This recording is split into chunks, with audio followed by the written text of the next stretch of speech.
여러분, 하나님이 살아계심을 믿으십니까? 하나님이 지금 우리의 예배를 받으신 걸 진짜 믿으십니까? 예.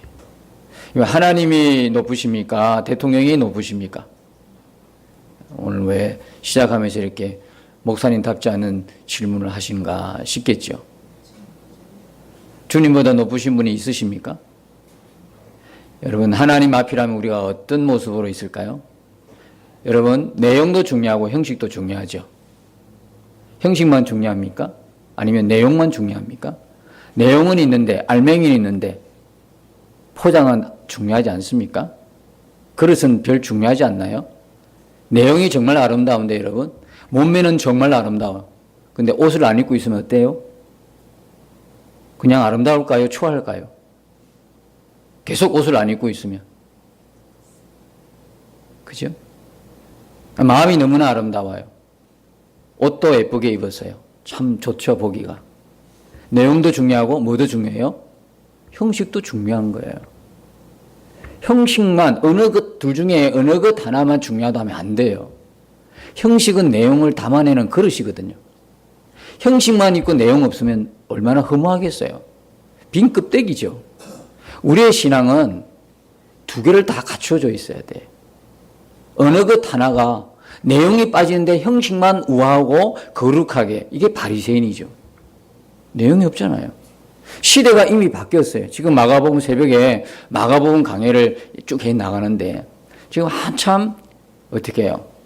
다른 복음서에서는 뒷부분에서 막 이제 바리새인들하고 율법 학자들하고 싸워야 될 텐데 마가복음은 단독 직입적으로 초반부터 이제 논쟁이 벌어지기 시작하는 거예요. 이미 예수님의 오심으로 복음의 시작이라 그랬잖아. 새 시대가 열렸다고 분명히 선포함에도 불구하고, 하나님 나라가 가까이 왔다고 선포함에도 불구하고 이들은 아직 준비가 안 된 거예요. 그걸 받아들일 준비가 안 돼 있는 거예요. 여전히 그들의 사고는 옛 사고였어요. 옛 구습에 젖어 있어요. 그들의 부대는 험 부대였어요. 지금 이미 새 포도주가 와 있는데도. 새 포도주는 어디 담아야 돼요? 헌데 담아야 돼요? 새 것에 담아야 돼요? 그럼 왜 새 것에 담아야 돼요? 헌 것이 감당이 안 되는 거예요. 감당이 안 되는 거예요. 새 걸 넣어버리면. 그러니까 계속 다툴 수밖에 없어요. 계속 분쟁할 수밖에 없어요. 왜 우리가 하나님 앞에서 불평할 수 있죠? 왜 하나님 앞에서 이유 없는 불만이 있어요? 하나님을 다 담아내지 못하니까. 담을 수가 없어요. 아니 뭐 담지를 못하죠. 왜? 구조 자체가 다르니까. 성분이 본질 자체가 다르니까. 그러니까 계속 이미 새 시대가 열렸는데도 불구하고 생각은 구시대의 걸 가지고 있으니까 계속 오해하고 다투고 싸우고 분쟁할 수밖에 없는 거예요. 여러분, 우리는 날마다 주님께서 새로운 그릇으로 이미 하나님께서 만들어 놓으셨어요. 우리가 형식도 중요하지만 그 내용이 복음으로 우리가 딱 그 내용을 담고 있으면요, 자연스럽게, 너무나 자연스럽게 우리의 것도 복음의 삶으로 변화되어 있고 그렇게 살아내게 되는 거죠. 내용도 중요하고 뭐도 중요해요? 형식도 중요한 거예요. 내 안에 예수님으로 가득하고 충만하면 나타나는 그 모습은요, 정말 예수님이 최고의 삶을 살아낼 거예요. 여기 이 자리에 우리가 대통령만 와 있어도요, 우리 지금 이런 모습으로 있지 않아요. 어떤 모습일까요? 아주 준비를 잘 할걸요? 아주 아침에 그냥 때 뱉기고 뭐 강내고 그러지 않겠어요? 집에 있는 옷 중에 최고의 옷을 입고 오지 않겠어요? 저는 예전에 조금 모를 때는요, 뭐 그리 형식이 중요해? 내용이 중요하다 생각했어요. 그렇다고 해서 형식이 중요하다고 그래. 내용과 형식이 중요하다고 그래서 없는 거 그냥 억지로 마련하고 그렇게 빚내어서 마련하는 거 아니고, 그 형식을 만들어내는 내 마음의 중심이 뭐냐. 정말 우리가 하나님의 존재의식, 이 예배가 하나님 앞에 드려지는 예배라고, 하나님이 예배를 받으신다면, 그리고 그분은 지금도 살아계신 분이시고 내 마음의 주인이고 왕이고 내 삶의 주인이시라고 우리가 분명한 고백대로 우리가 그것이 진짜라 그러면 우리가 어떻게 예배를 하겠어요? 준비 없는 예배가 가능할까요? 준비 없는 예배는요, 불가능해요. 제가, 좀 규모가 있는 교회를 보면서요, 참 마음에 도전을 많이 받은 게 중에 하나가 뭐냐면요, 철저하게 준비하는 거예요. 예배 하나를 위해서. 예배 한 시간을 위해서 엄청 준비하는 거예요. 언제부터요? 주중에 늘 준비하다가 금요일, 토요일 되면요, 긴장해서 준비해요. 토요일은요, 리허설이 진행이 돼요. 저는 예전에 예배를 하면서 왜 리허설을 하지? 이유를 몰랐어요. 그런데요, 점점 그 이유를 알겠어요. 그게 누구 보기 좋아라고 하는 형식적인 내용이 아니었어요. 누구 보기 좋아라고 하는 게 아니라 하나님 앞에 드리는 것이니까. 하나님 앞에 드리는 예배니까 미리미리 철저하게 준비하는 거예요. 저는 많은 도전이 되었어요. 여러분 도전이 안 되시나요? 그래서요, 좀 규모 있는 교회는요, 토요일부터요, 초비상이에요. 모두가 모든 사회 현장에서. 그런 거 보셨죠? 안 보셨나요? 다 그냥 긴장해요. 방송부터 시작해서 안내위원부터 시작해서 저 주방부터 시작해서 전부가 주일 온전히 그 예배에 초점을 맞추면서 모든 성경과 사역의 모든 중심이 딱 준비되어 있는, 그래서 하나님 앞에 드린다고 하는 분명한 의식 앞에서, 그러나 그 내용이 없이 형식만을 갖고 그렇게 준비한다면 문제가 있지만 하나님께 드리는 예배라고 한다면 얼마나 그 마음 준비부터가 달라지겠어요. 여러분, 우리는요, 월요일부터 토요일까지 왜 사느냐? 주일을 위해 살아야 되는 거예요. 주일을 뭐 때문에? 예배 하나 때문에. 그러나 우리는 너무 잘 알아요. 예배라는 게 주일만 예배가 아니라는 건. 우리의 삶의 예배가 있잖아요. 여기 이렇게 모여서 드리는 예배도 중요하지만 이제 흩어져서 내 삶, 각자의 삶에서 하나님과 만나는 그 만남의 현장, 예배 현장이 있다는 거 알잖아요. 그러니까 늘 우리의 삶이라는 것은 예배를 준비하는 삶이에요. 월요일부터 토요일까지 그리스도인은 왜 살아내느냐? 주일날 하나님의 예배를 위해 존재한다는 거예요. 야, 이 생각으로 산다면 그의 삶은 더 볼 것 없죠. 예배를 위한, 뭐예요? 예배를 위한 삶은 희생제물의 삶이에요. 옛날에 여러분 구약에 보면 제사 드릴 때 꼭 뭐가 필요했어요? 제물이 있어야 되죠. 제물. 그잖아요. 예배에는 뭐가 따라와요? 희생이 따라와야 되는 거예요. 오늘 예배 속에 여러분이 하나님께 드린 희생은 무언가요? 뭘 희생하셨죠? 가만히 생각하니까 없는 것 같아요. 그냥 주일이니까, 예배 시간이니까 온 것 같아요. 여러분, 찬양도 사실은요, 철저히 준비되어야 돼요. 토요일부터, 최소한 토요일부터는 반주자와 맞추고 나와서 한번 해보고 리허설도 해보고 그렇게 돼야 돼요. 방송도 그렇고 모든 것들이 사실은 그렇게 준비되어야 되는 거예요.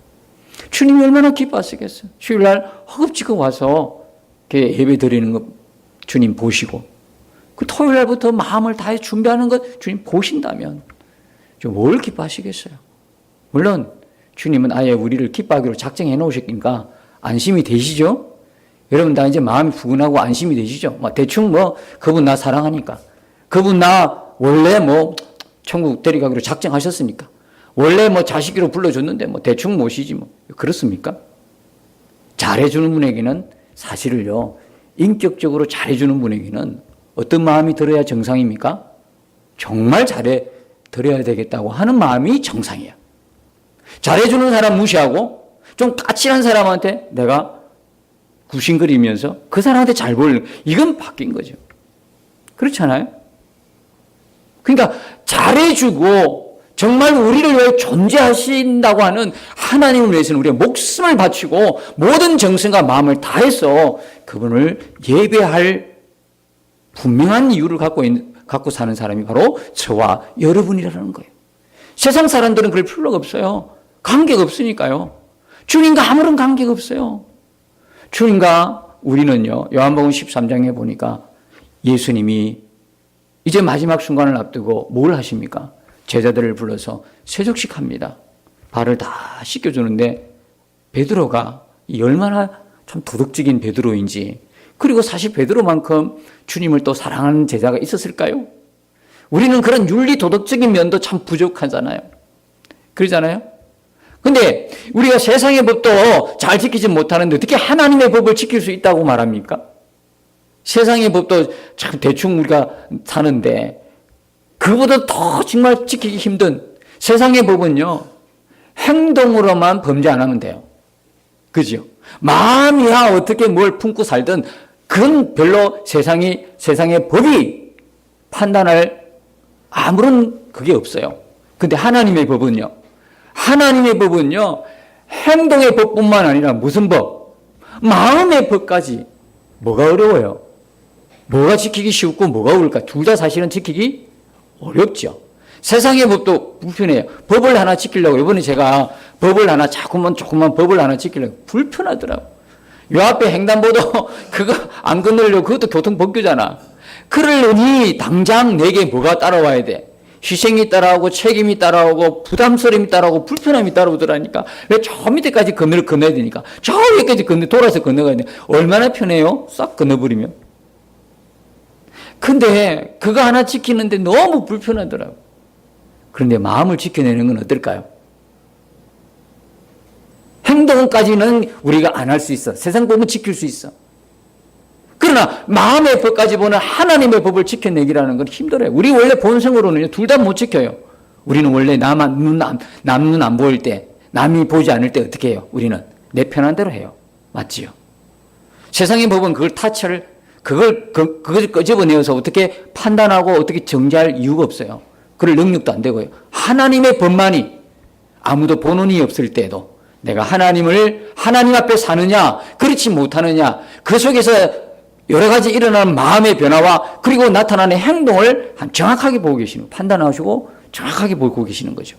그래서 어떻게 생각하면 세상의 법보다도 하나님의 법 지키기가 너무 힘든데 우리가 어떻게 지켜낼 수 있어요? 우리 안에 주님이 오셔서 그분 앞에, 그분을 바라보면 그분과 동행할 때만 하나님의 법을 절거의 기쁨에 지켜낼 수 있도록 하신 것이죠. 여러분, 이 주일이라는 개념이요, 지킨다는 개념조차도 우리는 그걸 못하고 있어요. 사실은 주일은 지키는 게 아닙니다. 안식일을 지키라 그랬지만 주일은요, 지키는 개념이 아닙니다. 주일은 뭡니까? 주일은 뭐예요? 기억하고 누리는 날입니다. 기억하고 뭘 기억해요? 하나님이 우리에게 주신 메시아 언약, 예수 그리스도 통해서 주시는 그 구원의 감격과 그 감사, 그리고 그분 안에 풍성한 교제의 누림이 있는 날이 뭐냐면 주일이에요. 여러분, 주일날 그럼 꼼짝없이 아무것도 못합니까? 아니요. 진리가 너희를 자유케 하라 했어요. 우리는 얼마든지 주일날에도 무슨 일이든 할 수 있어요. 옛날에 안식일 지키듯이 안식일날 병고치도 안 되고 안식일날 무슨 일해도 안 되고 그런 내용이 아니에요. 지키느냐 못 지키는가 그 문제가 아니라니까. 주일은요, 주님 안에서, 진리 안에서 온전히 주님과 함께 누리는 날이에요. 할렐루야. 주일뿐만 아니에요. 모든 날이 그래요. 모든 날이 우리에게는 주일이에요. 그런데 딱 한 날을 정해서 이렇게 모여서 하나님이 피값으로 세운 교회에 모여서 함께 찬양하고 함께 이 교회라는 것이 천국의 모형이잖아. 이 땅에서 천국을 볼 수 있는 곳이 어디예요?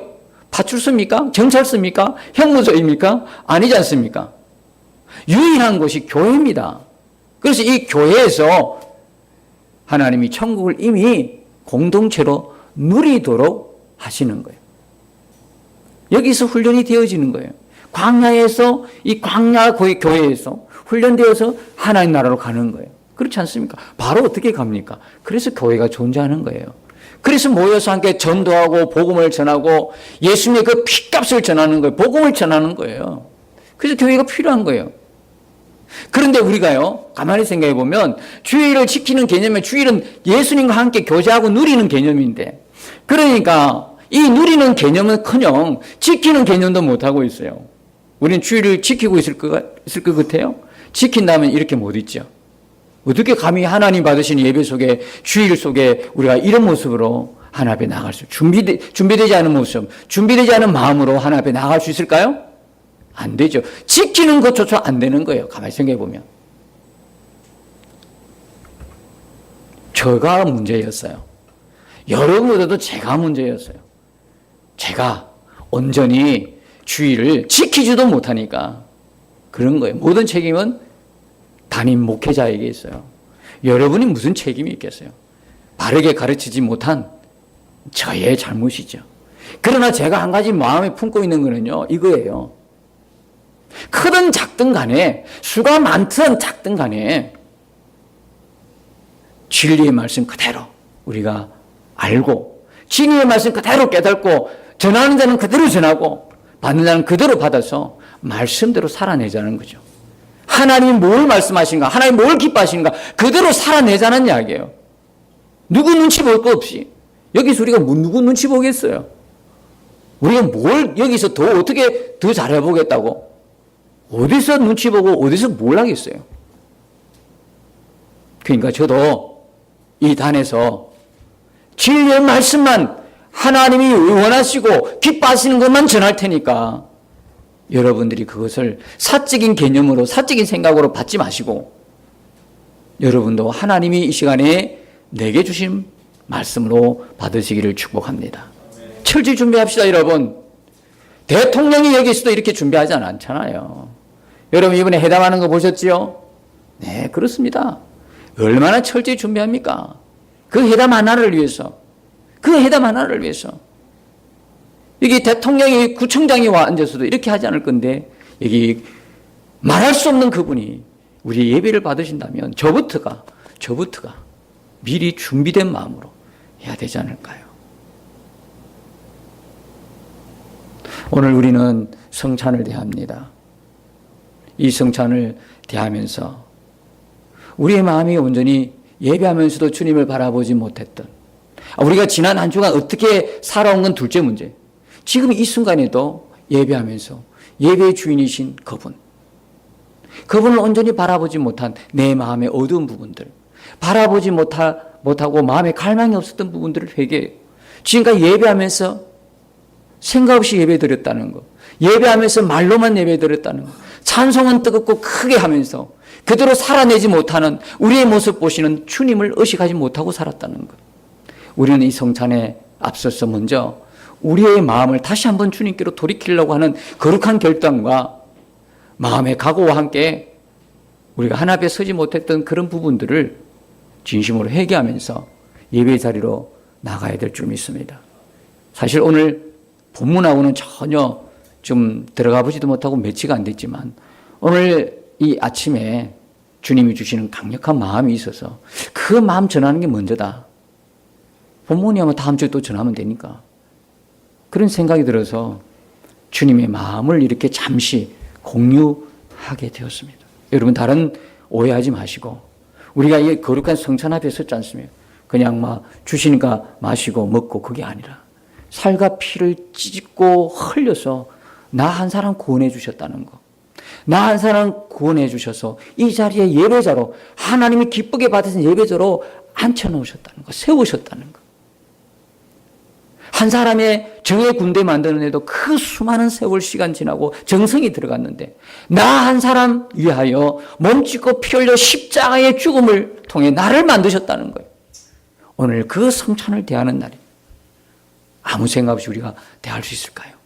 우리의 모습을 돌아보면서 하나님 앞에 전혀 준비되지 않은 마음으로 나온 오늘 우리의 모습 회개하면서 이제 하나님 분명히 우리의 신앙의 승패는 사활이 걸린 문제는 살아계신 그분으로 우리 눈앞에 보는 것처럼 의식하고 사느냐 이건데 언제까지나 주님을 형식처럼 쌓아놓은 우상처럼 그냥 모시다 놓은 우상 앞에서 우리가 그냥 절하고 예배하는 것처럼 할 것이냐 이 문제 앞에 철저히 하나님 우리 마음을 드리면서 정말 죄송합니다 주님.